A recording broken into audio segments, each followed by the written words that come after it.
Hello friend, इस video में आपका स्वागत है। इस वीडियो में जानेंगे जो हमारे संविधान में जो 3 लिस्ट है यानी जो 3 सूची है इसके बारे में जानेंगे। ये क्या होता है? ये भारत में शक्ति का विभाजन है। चलिए शुरू करते हैं कि जो हमारे संविधान में जो 3 लिस्ट का वर्णन है इसके बारे में जानेंगे। तो हम लोग क्या पढ़ेंगे? 3 सूची मतलब 3 लिस्ट।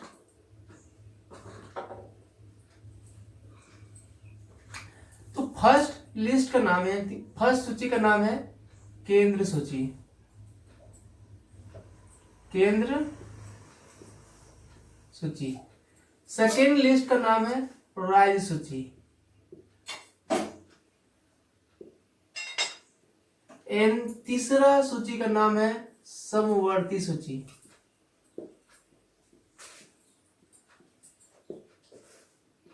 यानी हमारे संविधान में 3 लिस्ट का वर्णन है, यानी 3 सूची का वर्णन है। पहला को केंद्र सूची मतलब जिसे यूनियन लिस्ट कहा जाता है।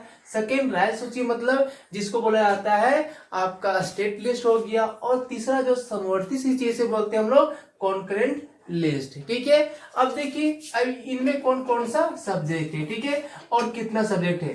तो मेनली जो शुरुआत जब संविधान बना था उस समय कितना था? 97 था। ठीक है, यानी ये मूलतः था। लेकिन अगर फिलहाल बात करें तो फिलहाल कितना है?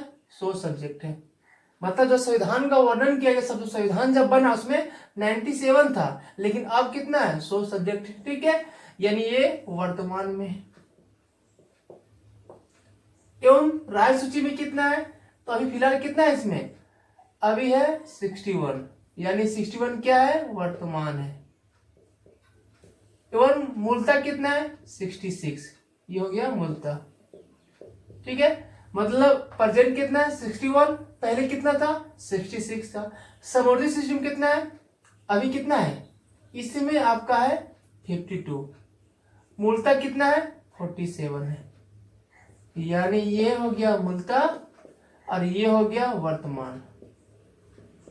3 लिस्ट, मतलब हमारे संविधान में 3 लिस्ट है, 3 लिस्ट है, यानी केंद्र सूची, राज्य सूची एंड समवर्ती सूची। ठीक है, तो केंद्र में 97 मूलतः था, लेकिन फिलहाल आपका 100 सब्जेक्ट है गया। राज्य सूची में 61 है, जो वर्तमान कितना है अभी आपका वर्तमान में है, और 66 क्या मूलतः में था। और समवर्ती सूची कितना है? और प्रेजेंट में कितना है आपका? 52 है, लेकिन पहले कितना था? 47 था। यानी ये 3 लिस्ट क्या बताता है? भारत में शक्ति का विभाजन बताता है। भारत एक लोकतांत्रिक कंट्री है जहां गवर्नमेंट को यहाँ का पीपुल चुनता है। लेकिन हमारे संविधान में क्या है? हमारे संविधान में गवर्नमेंट का लेवल है। लेवल मतलब हम देखते हैं केंद्र सरकार, केंद्र सरकार एवं राज्य सरकार एवं आपका जिसे हम बोलते हैं स्थानीय सरकार।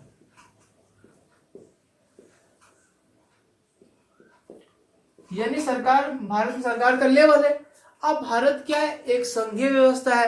यानी संघीय व्यवस्था क्या होता है? एक ऐसा सिस्टम जहां जो ऐसा सिस्टम सरकार का जो स्तर यानी लेवल होता है या 2 या 2 से अधिक होता है। तो भारत में 2 से अधिक है ना, 2 भी है, 2 से अधिक भी है। तो भारत क्या है? एक संघीय कंट्री है। जब भारत एक संघीय कंट्री है तो भारत में क्या होगा? सत्ता का विभाजन होगा, मतलब सत्ता को बांटा जाएगा। इसीलिए हमारे संविधान निर्माता ने क्या किया? भारत में 3 लिस्ट बनाए, यानी केंद्र सूची, राज्य सूची एंड समवर्ती सूची। अब इस लिस्ट के द्वारा क्या? इस लिस्ट के द्वारा भारत में शक्ति का विभाजन मतलब पावर को शेयर किया। अब जरा देखिए केंद्र सूची में कितना सब्जेक्ट है? केंद्र सूची में आपका फिलहाल आपका कितना? 100 सब्जेक्ट है। चलिए लिखते हैं प्रोजेक्ट। 100 सब्जेक्ट है। यहाँ कितना वर्तमान में? 61 है। इसमें कितना है? 52 है। तो अब केंद्र सूची तो नाम से, तो इसमें कानून कौन बनाता है? इसमें जो कानून बनाता है हमेशा केंद्र सरकार बनाता है। राज्य सूची में आपका राज्य सरकार बनाता है। और समवर्ती में कौन बनाता है? तो समवर्ती में केंद्र एवं राज्य सरकार बनाता है। लेकिन जब दोनों में मतभेद हो जाए तो पावर कौन काम करेगा? केंद्र सरकार का पावर काम करेगा। मतलब इस संघीय व्यवस्था के द्वारा भारत में केंद्र सरकार को मजबूत बनाया गया है। राज्य सरकार क्या है, राज्य सरकार को पावर दिया गया कि तुम अपने रीजनल में चलाओ, लेकिन मेनली पावर का जो सुप्रीम पावर होगा वो कौन होगा, केंद्र सरकार होगा। मतलब पावर का मेन प्रमुख कौन हो गया, केंद्र सरकार हो गया। ठीक है, ये तो देख लिए। उसके अलावा अगर कुछ सब्जेक्ट देखें, ठीक है, तो केंद्र सूची में कौन कौन सब्जेक्ट आता है, तो मेनली अगर बात करें तो बैंकिंग, जिसे हम लोग बोलते हैं, जैसे जितना भी बैंकिंग आता है वह केंद्र सरकार ही गाइडलाइन करता है। ठीक है, उसके बाद कम्युनिकेशन मतलब संचार हो गया। ठीक है, और फॉरेन अफेयर मतलब विदेश का मामला हो गया। डिफेंस मतलब रक्षा। ठीक है, सारा जो मतलब जो एक सेंट्रल लेवल इंटरनेशनल लेवल का जो सब्जेक्ट है वह किसके पास है, केंद्र सरकार के पास है। यानी आरबीआई बैंकिंग कौन गाइडलाइन करता है, आपका केंद्र सरकार करता है। रुपया कौन छापता है, केंद्र सरकार ने आरबीआई के कंट्रोल के बाद छापा जाता है। ठीक है, तो मतलब केंद्र सरकार क्या है, बहुत ही पावरफुल। अगर राज्य सूची की बात करें, एग्रीकल्चर, राज्य पुलिस देखते हैं, तो सब किस में आता है, राज्य सूची में आता है। उसके अलावा भारत में फिर है समवर्ती सूची। तो इस समवर्ती सूची में सबसे अच्छा एग्जांपल है एजुकेशन, मतलब There's no internet connection right now because you're in airplane mode.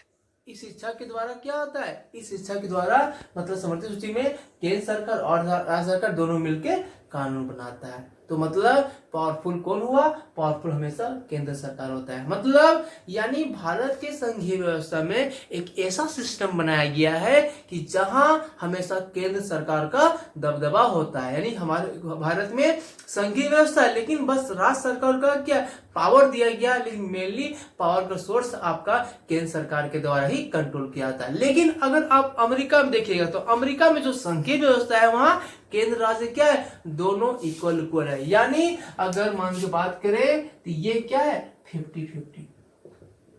यानी जितना केंद्र के पास पावर है उतना राज्य सरकार की पावर है। लेकिन भारत में एक अलग ही सिस्टम बनाया है, क्योंकि क्या होता है, केंद्र जो हम लोग बोलते हैं फेडरलिज्म, यानी जो संघीय व्यवस्था है, इसको बनने का दो तरीका होता है, कमिंग एंड होल्डिंग, साथ आकर एंड साथ लेकर। ठीक है, तो मतलब कमिंग एंड होल्डिंग, कमिंग में आता है अमेरिका और होल्डिंग मतलब इंडिया, जो पकड़ के रखा है, राज्य सरकार को छूटने नहीं देगा। लेकिन अमेरिका में क्या होता है कि वहां का राज्य सरकार खुद एक अलग देश बना सकते हैं, भारत में ऐसा संभव नहीं है। तो मतलब इस लेक्चर में हम समझे कि शक्ति का विभाजन, मतलब हमारे संविधान में 3 लिस्ट है, केंद्र सूची, राज्य सूची एंड समवर्ती सूची। इसके अलावा एक और लिस्ट है, इसे बोलते हैं हम लोग द रेसिडरी पावर, मतलब बाकी बचे विषय।